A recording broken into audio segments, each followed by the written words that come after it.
આજે આપણે મૂડી બજેટના દાખલા વિશેની માહિતી લઈશું. ટીવાયબીકોમનું સૌથી છેલ્લું ચેપ્ટર મૂડી બજેટના દાખલા કેવી રીતે ગણવાના છે એ વિશે માહિતી જોઈ લઈએ. પહેલા તો મૂડી બજેટ એટલે શું? મૂડી બજેટ એટલે કંપની પોતાની મૂડીનું કેવી રીતે બજેટ બનાવશે એની વિશે માહિતી મળશે આપણને. કંપની પોતાનું મૂડીનું બજેટ બનાવી પોતાની મૂડી ક્યાં ક્યાં રોકશે અને એનામાંથી એને કેટલું વળતર પ્રાપ્ત કરશે અને પોતાની મૂડી કયા પ્રકારના વિકલ્પમાંથી સારામાં સારું વળતર મેળવશે એ ના ગણવાના દાખલા એટલે મૂડી બજેટ. આ મૂડી બજેટ ગણવાના દાખલામાં બે પ્રકારની રીતનો ઉપયોગ થાય છે. એક તો તમે ઉભા ફોર્મેટમાં પણ દાખલા ગણી શકો છો, આડા ફોર્મેટમાં પણ દાખલા ગણી શકો છો. ક્યારે ઉભા ફોર્મેટમાં દાખલા ગણવાના, ક્યારે આડા ફોર્મેટમાં દાખલા ગણવાના? તો યાદ રાખો, જ્યારે દરેક વર્ષે નફો એક સરખો આપેલો હોય, દરેક વર્ષે નફો એક સરખો આપેલો હોય તો ઉભા ફોર્મેટમાં દાખલો ગણવાનો, અને દરેક વર્ષે નફો અલગ અલગ આપેલો હોય તો આડા ફોર્મેટમાં દાખલો ગણવાનો. અને મોસ્ટ આઈએમપી નફા, અહીંયા ચાર પ્રકારના નફા છે. કયા પ્રકારના નફાથી લઈને દાખલો સ્ટાર્ટ કરવાનો એની પણ જાણકારી લઈશું. સૌથી પહેલું તો હું તમને આડો ફોર્મેટ શીખવાડું કે આડા ફોર્મેટમાં કયા મોટી છે. આપણે પહેલું લખીશું વર્ષ,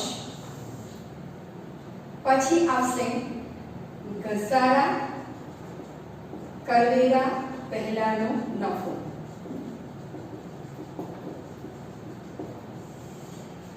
પછી એમાંથી બાદ થાય ઘસારો એટલે આપણી પાસે આવે ઘસારા પછીનો નફો,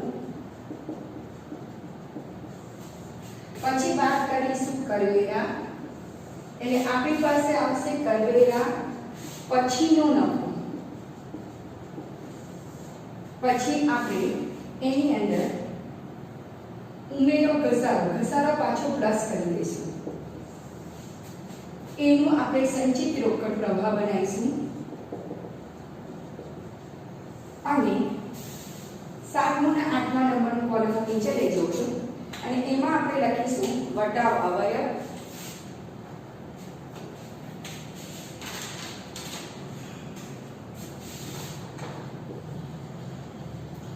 અને વટાવેલું મૂલ્ય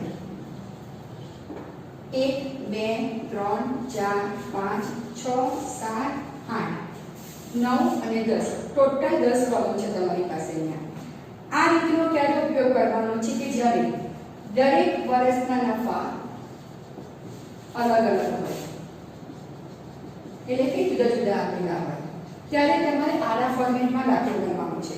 આ એનું બેઝિક ફોર્મેટ છે. તમારા મેઇન બેઝિક ફોર્મેટ 10 કોલમ યાદ રાખવાનું. પહેલા વર્ષ, ઘસારા કરેલા પહેલાનો નફો, ઘસારા પછીનો નફો, કરવેરા પછીનો નફો પ્લસ ઘસારો ઉમેરો, ઘસારો પાછો ઉમેરી દેવાનો છે, સંચિત રોકડ પ્રવાહ, વટાવ અવયવ અને વટાવેલું મૂલ્ય. હવે તમને દાખલામાં એવું કે ઘસારો અને કરવેરા પહેલાનો નફો નીચે મુજબ છે તો તમારે 10 કોલમ બનાવવા પડે. 10 કોલમ બનાવીને દાખલાનો જવાબ લાવવો પડે. એટલે તમારે અહીંયા બીજા નંબરનું કીધેલું છે. જો દાખલામાં એવું કે ઘસારા પછીનો નફો તો તમારે આ બે કોલમ ઉડાડી દેવાના છે અને સીધો દાખલો ચોથા નંબરના કોલમથી ચાલુ કરવાનો છે, ઘસારા પછીના નફાથી. બીજી રીતે પણ કહી શકે એ લોકો, ઘસારા કરવેરા અને ઘસારા પછીનો નફો એવું પણ કહી શકે. એટલે ટૂંકમાં તમારે ચાલુ કરવાનું છે ચોથા નંબરના કોલમથી. એવી રીતે બીજી રીતે પણ કહી શકે કે કરવેરા પછીનો નફો, ઘસારા અને કરવેરા પછીનો નફો, તો તમારે દાખલો કરવાનો છે છઠ્ઠા નંબરથી સ્ટાર્ટ. તો 3 પ્રકારના નફા થયા: ઘસારો કરવેરા પહેલાનો નફો એટલે બીજા નંબરનો કોલમ, ઘસારા પછીનો નફો એટલે ચોથા નંબરનો કોલમ, કરવેરા પછીનો નફો એટલે છઠ્ઠા નંબરનો કોલમ. અને ચોથો નફો મોસ્ટ આઈએમપી જે આ દાખલામાં દેખાશે નહીં, પરંતુ એ દાખલામાં એવું કહેશે કે કરવેરા પછીનો પરંતુ ઘસારા પહેલાનો. આ ચોથા નંબરનો નફો છે તમારો. 4 પ્રકારના નફા છે: ઘસારા કરવેરા પહેલાનો નફો, ઘસારા પછીનો નફો, કરવેરા પછીનો નફો, કરવેરા પછીનો પરંતુ ઘસારા પહેલાનો. એનો મીનિંગ શું થયો કે ઘસારો અહીંયા માઈનસ કરવામાં આવેલો છે નહીં, એટલે આ નંબરનો કોલમ આ લોકોએ ગણેલું નથી, એટલે ઘસારા પછીનો નફો પણ આપણી જોડે આવે નહીં. તો એના મીનિંગ શું થશે? 7મા નંબરનું કોલમ પણ આવશે નહીં. તો ઘસારો અને ઘસારા પછીનો નફો, તો ઘસારો તમારે ગણવાનો છે નહીં. ક્યારે નથી ગણવાનો? જ્યારે કરવેરા પછીનો પરંતુ ઘસારા પહેલાનો નફો આપેલો હોય તો તમારે ઘસારો અહીંયા ગણવાનો છે નહીં. નેક્સ્ટ 4 પ્રકારના નફા થયા. ઘસારો કરવેરા પહેલાનો નફો, બીજા નંબરનું કોલમ. ઘસારા પછીનો નફો ચોથા નંબરનું કોલમ. કરવેરા પછીનો નફો છઠ્ઠા નંબરનું કોલમ. કરવેરા પછીનો પરંતુ ઘસારા પહેલાનો નફો, તો એનો મીનિંગ એમ થયો કે ઘસારો ગણેલો છે નહીં, તો આપણે ઘસારો માઇનસ નથી કર્યો તો ઘસારો ઉમેરવાની પણ જરૂર છે નહીં. દાખલો જ્યારે પણ આપણા હાથમાં આવે તો ક્લિયરલી દાખલો ગણતા પહેલા જોઈ લેવાનું કે નફો ક્યારનો આપેલો છે. તમને એવું કહી દે કે નફો નીચે મુજબ છે તો સમજી જવાનું કે અહીંયા એમને કરવેરાનો ઘસારો બંને બાદ કરીને જ આપ્યા છે. તો ડાયરેક્ટ આપણે સંચિત રોકડ પ્રવાહ વટાવવાનો કે વટાવેલું મૂલ્યને ડાયરેક્ટ ધ્યાનમાં લઈ લઈશું. મોસ્ટ ટાઈમથી તમને ખ્યાલ આવી જશે કે નફા કેટલા પ્રકારના હોય. એક નફો, 2 નંબરનો નફો, 4 નંબરનો નફો, 6 નંબરનો નફો અને સીધો કરવેરા પછીનો પરંતુ ઘસારા પહેલાનો નફો. હવે નાની નાની વાતો ધ્યાનમાં રાખો. ઘસારો બે રીતે ગણાય, સીધી લીટીની પદ્ધતિથી અને ઘટતી જતી બાકીની પદ્ધતિથી. હવે ઘસારો કદાચ સીધી લીટીની પદ્ધતિથી હોય તો સીધી લીટીની પદ્ધતિથી ઘસારો કરવાની બે સ્ટાઇલ છે. ઘસારો બરાબર મૂળ કિંમત માઈનસ ભંગાર કિંમત વત્તા ગોઠવણી ખર્ચ છેદમાં આયુષ્યના વર્ષો. એટલે સીધો તમને સીધી લીટીની પદ્ધતિથી ઘસારો આવી જશે. સીધી લીટીની પદ્ધતિ એટલે સરખા હપ્તાની પદ્ધતિ અને એનું સૂત્ર છે મૂળ કિંમત માઈનસ ભંગાર કિંમત વત્તા ગોઠવણી ખર્ચ છેદમાં આયુષ્યના વર્ષો. બીજી રીતે પણ સીધી લીટીની પદ્ધતિથી ઘસારો કર્યા, જેમાં તમે ડાયરેક્ટ ટકાવારી આપી દીધી હોય 4% 5%. 1 લાખનું મૂડી રોકાણ હોય તો 1 લાખના 4% 4000, તમારે દરેક વર્ષે ઘસારો 4000 લખવાનું છે. અથવા તો બીજી રીતે મૂળ કિંમત માઈનસ ભંગાર કિંમત વત્તા ગોઠવણી ખર્ચ છેદમાં આયુષ્યના વર્ષો. અહીંયા ઘસારાની ગણતરી તમારે આ કોઠો બનાવતા પહેલા ઉપર જ કરી દેવાની છે અને ઘસારો બતાવવો જરૂરી છે. બીજું, ઘટતી જતી બાકીની પદ્ધતિથી પણ ઘસારો બને. હવે ઘટતી જતી બાકીની પદ્ધતિથી ઘસારો બને તો 3 પોઈન્ટ તમારે દરેક વર્ષે ઘસારો બતાવવો પડે.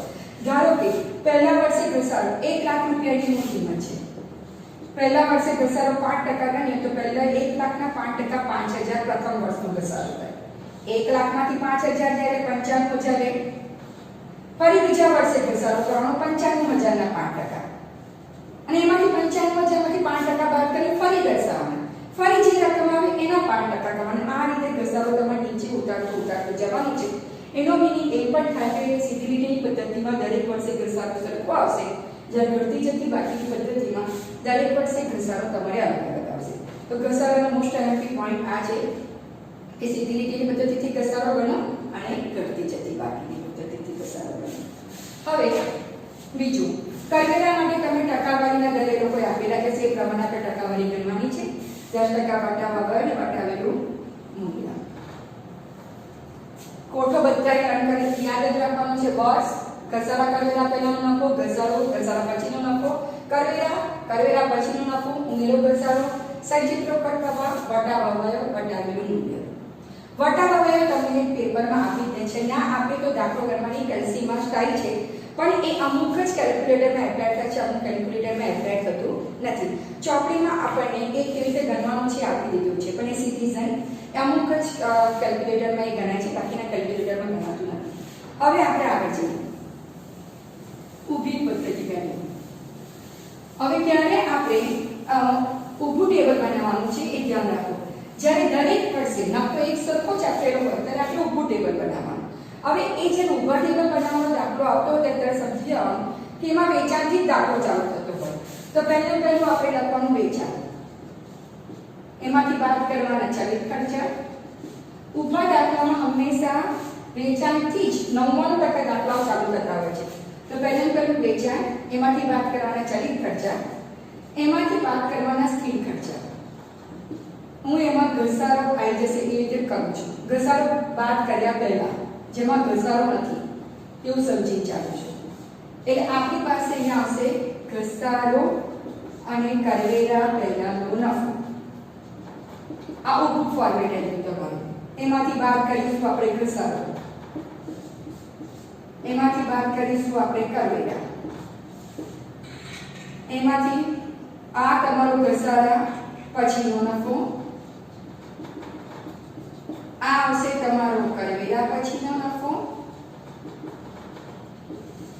એમાં ઘસારો પાછો ઉમેરી દેવાનો, એટલે 5 વર્ષ દાખલો હોય તો પ્રથમ 5 વર્ષ સુધીનો પ્રથમ 5 વર્ષ સુધી તમારે આ જ નફો રહેશે. હવે દાખલામાં જો ભંગાર કિંમત આપેલી હોય તો પ્રથમ 5 વર્ષ સુધીનો ના ગણાય, એને પ્રથમ 4 વર્ષ સુધીનો ગણાય. છેલ્લા વર્ષે આપણે ભંગાર કિંમત ઉમેરી દઈએ તો 5મા વર્ષનો નફો આપણને છૂટો પડી જાય.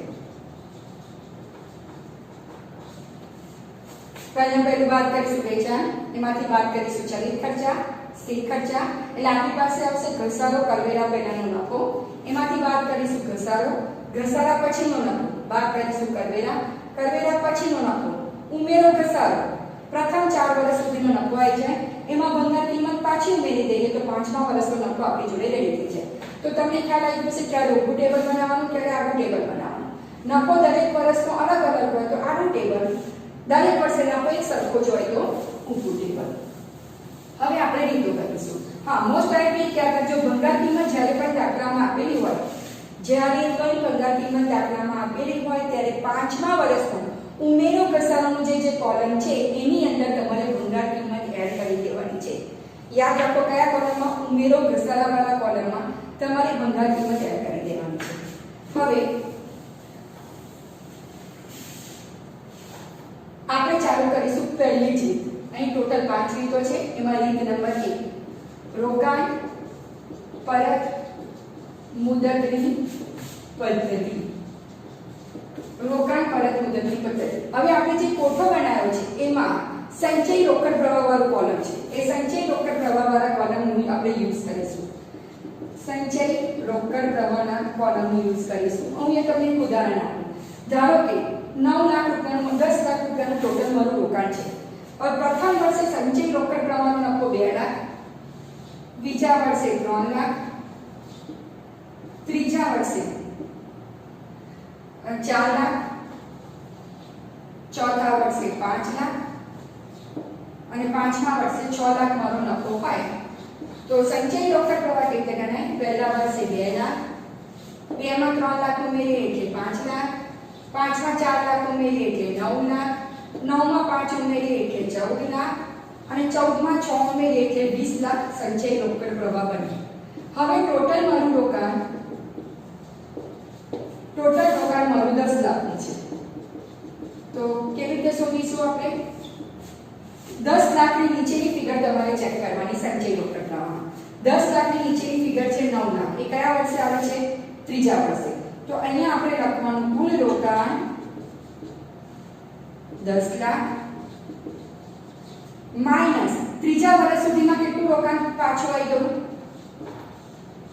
9 લાખ જેટલું. તો હવે આપણી જોડે રહ્યા કેટલા વસૂલ થવાના? 1 લાખ.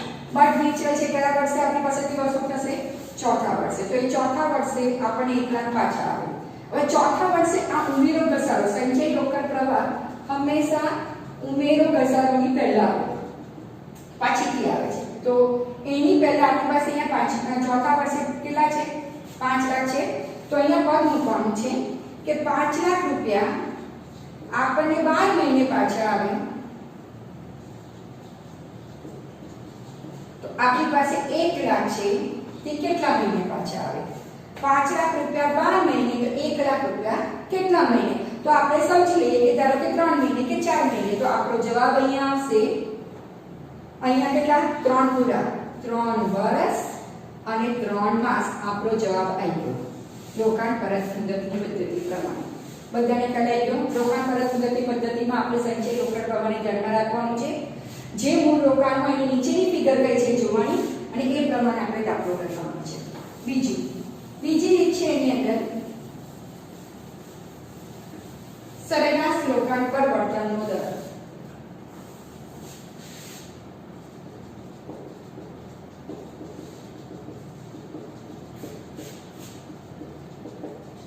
અને એનું સૂત્ર છે સરેરાશ નફો છેદમાં સરેરાશ રોકાણ ગુણ્યા 100. હવે અહીંયા સરેરાશ નફો એટલે તમારા ટેબલમાં કરવેરા પછીના નફાનું કોલમ હતું. એ કરવેરા પછીના નફાનું ટોટલ મારીશું આપણે. કુલ નફો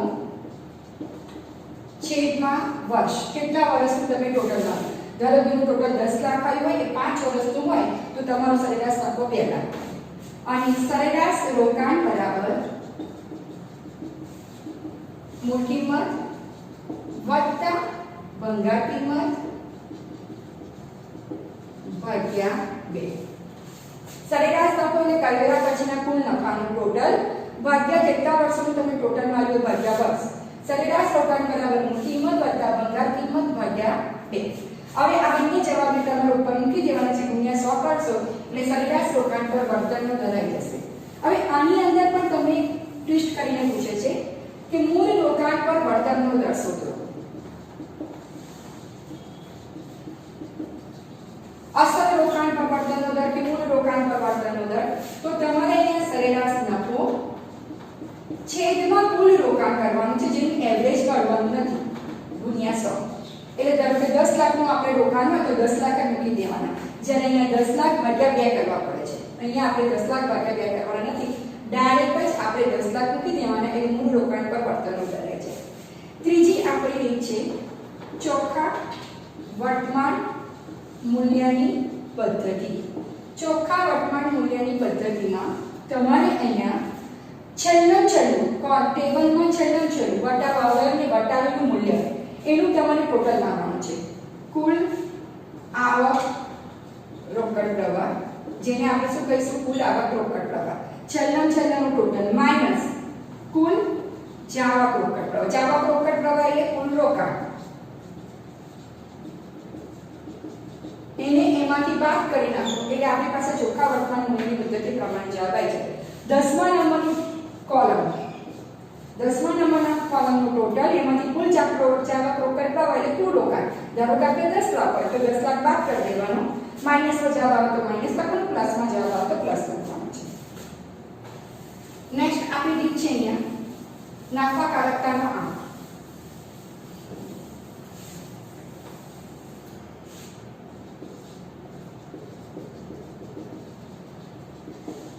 આ સૂત્ર યાદ રાખવાની જરૂર નથી. તમે જે ચોખ્ખા વર્તમાન મૂલ્યની પદ્ધતિમાં જેને જેમાંથી માઈનસ કર્યું હોય એને તમારે બંને જોડે ભાગાકાર કરી દેવાના. કુલ આવક રોકડ પ્રવાહ છેદમાં કુલ રોકાણ, એટલે તમારી પાસે અહીંયા ગુણ્યા 100 કરવાનાથી સીધો તમારી પાસે અહીંયા જવાબ આવી જશે.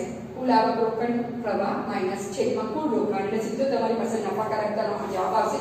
જે જવાબ આવે તેને તમારે જેમમાં બતાવવાનું છે. સપોઝ 1.32 આવ્યો તો 1.32 જેમ 1. ટૂંકમાં તમને ખ્યાલ આવ્યો, પહેલી રોકાણ પરત મુદતની પદ્ધતિમાં આપણે સંચય રોકડ પ્રવાહને ધ્યાનમાં રાખવાનો છે. સરેરાશ રોકાણ પર વળતરના દરમાં આપણે કરવેરા પછીના નફાને ધ્યાનમાં રાખવાનો છે. સરેરાશ રોકાણ એટલે મૂળ કિંમત વત્તા ભંગાર કિંમત ભાગ્યા 2. ચોખ્ખા વર્તમાન મૂલ્યની પદ્ધતિમાં છેલ્લા નંબરનું કોલમ 10મા નંબરનું છે એને ધ્યાનમાં રાખીને આપણે એને બાદ કરી દેવાનું છે, અને નફાકારકતાના આંકમાં બંનેને આપણે ભાગાકાર કરવાનો છે. છેલ્લી મોસ્ટ અ વત્તા બ છેદમાં ક વત્તા ડ ગુણ્યા બ માઈનસ અ. અહીંયા અ એટલે નીચેની ટ્રાયલ, બ બરાબર ઉપરની ટ્રાયલ, ક એટલે નીચેની ટ્રાયલનો વધારો, અને ડ બરાબર ઉપરની ટ્રાયલનો ઘટાડો.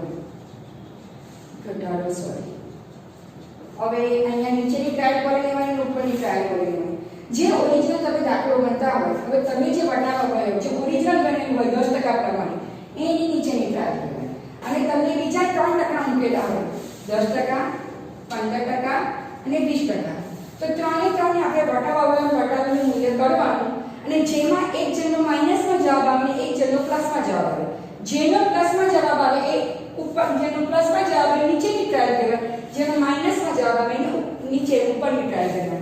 સપોઝ 10% નો જવાબ આવ્યો પ્લસમાં, એ તો તમારે ટ્રાયલ લેવાની છે.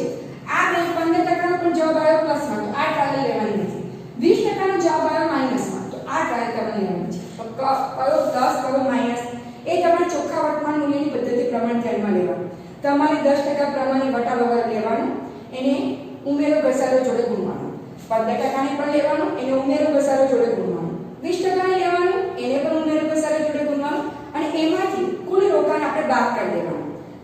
આ લોકોનું ટોટલ માનીને કુલ રોકાણ જોડે બાદ કરશો, જેનો માઈનસમાં જવાબ આવે એ માઈનસ રાખવાનું, જેનો પ્લસમાં જવાબ આવે એ પ્લસ. તો વચ્ચેની ટાળી તમારે અહીંયા ઉડાડી દેવાની છે. તો અહીંયા આંતરિક વળતરનો દર છેલ્લી રીત છે, જેનું સૂત્ર છે અ વત્તા બ છેદમાં ક વત્તા ડ ગુણ્યા બ માઈનસ અ. તો 5 કરાર પૂરી થઈ ગઈ છે. પહેલું હતું રોકાણ પર મુદતની પદ્ધતિ, સરેરાશ રોકાણ પર વળતરનો દર, મૂળ રોકાણ પર વળતરનો દર, ચોખ્ખા વર્તમાન મૂલ્યની પદ્ધતિ, નફાકારકતામાં અને આંતરિક વળતરનો દર. નાની વાતો ધ્યાનમાં રાખજો. સૌથી પહેલા તો દાખલો હાથમાં આવે એટલે પહેલો જોઈ લેવાનું કે નફો કયો આપેલો છે. નફા પર આખો દાખલો બેઝ કરે છે. જો નફો જ ખોટો લીધેલો છે તો આખું ટેબલ ખોટું પડશે, અને આખું ટેબલ ખોટું પડશે તો પછી તમારું બધી રીતો ખોટું પડશે. શાંતિથી જોવાનું નફો કયો આપ્યો છે. 4 પ્રકારના નફા મેં તમને શીખવાડ્યા છે કે 4 પ્રકારના નફા પ્રમાણે તમારે દાખલો ગણવાનો છે. નહીં તો એવું થશે કે 15-20 મિનિટ બે તો થઈ જશે અને છેલ્લે દાખલો ખોટો જ પડશે. Thank you.